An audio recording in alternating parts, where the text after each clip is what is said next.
สำหรับมือใหม่ที่ลงทะเบียนเทรดใน XR Trade สำเร็จแล้วบ่ฮู้วิธีการเทรดแนวใดเนาะบ่ฮู้จะออกออเดอร์แนวใดบ่ฮู้วิธีการปรับเงินอยู่ไส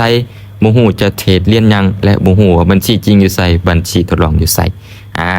มาเบิ่งคลิปนี้นํกันเดี๋ยวจะสอนเนาะก่อนอื่นให้ทุกคนเข้าไปที่หน้ากระดานเทรดของ XR Trade แบบนี้เนาะหลังจากที่เข้ามาในนี้แล้วขั้นตอนที่1ไปเลือกเหรียญที่เฮาจะเทรดไปเลือกคู่เงินที่เฮาจะเทรดตอนนี้อยู่ที่คู่เงินของ Bitcoin เนาะอยู่นี่ก็มีหลายคู่เงินเดี๋ยวค่อยจะกดเข้าที่คู่เงินของ Ethereum หรือว่า ETH ตัวนี้เนาะกดเข้ามาก็จะเป็นแบบนี้เลยตัวนี้เป็นราคาของ Ethereum เนาะมานี้มาเบิ่งที่บัญชีตัวนี้แม่นบัญชีทดลองถ้าว่าขึ้นสีส้มแบบนี้เป็นบัญชีทดลองเนาะจะมีบัญชีทดลองและบัญชีจริงอยู่นำกันเห็นบ่ทั้งเทิงจะเป็นบัญชีทดลองตัวสีเขียวๆนี่เฮาก็กดเข้าเบิ่งเห็นบ่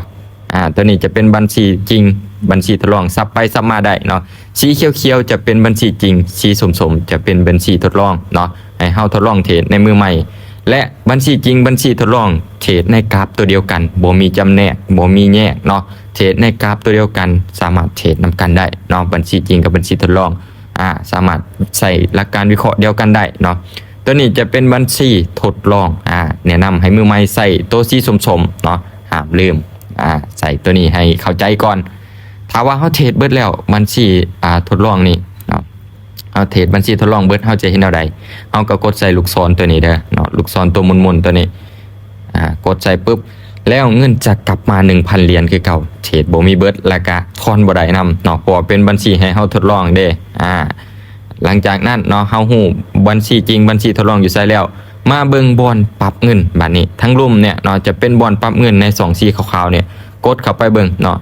ไปขั้นต่ำ1เหรียญหรือว่า1 USDT ลองปรับใส่เบิ่งเห็นบ่ปรับใส่แล้วจะมีบอกกำไรอยู่นี่ก็คือ 95% ของต้นทุนถ้าว่าเฮาปรับไป1เหรียญก็จะได้อยู่ 1.95 ทั้งทุนและกำไรถ้าว่าปรับไป10เหรียญก็จะได้อยู่ 19.5 เพราะว่าต้นทุน10เหรียญกำไร 95% เนาะอันนี้คือวิธีการปรับเงินใน2เที่ยวคร่าวๆบัดนี้มาเบิ่งวิธีการออกออเดอร์เนาะถ้าว่าขึ้นที่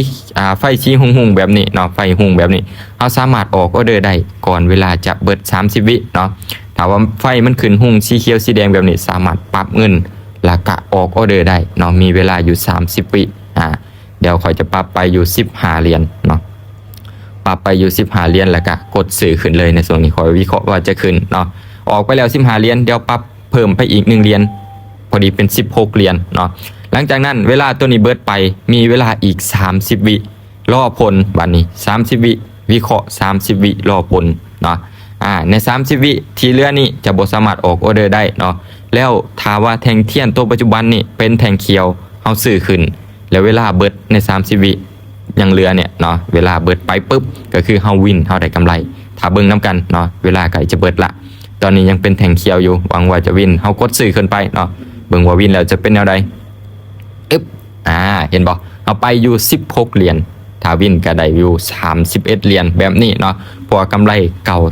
95%ตอนนี้แม่นบัญชีจริงบัญชีทดลองวิธีการเทรดเนาะมีอยู่30วิในการวิเคราะห์และก็มีอยู่30วิในการหับผลรวมกันแล้วก็จะเป็น1นาทีพอดีเนาะทุกคนก็สามารถไปฝึกซ้อมกับบัญชีทดลองให้เข้าใจก่อนจึงเทรดบัญชีจริงอย่าลืมว่าทุกการลงทุนมีความเสี่ยงศึกษาให้เข้าใจก่อนจึงลงทุนทุกคนได้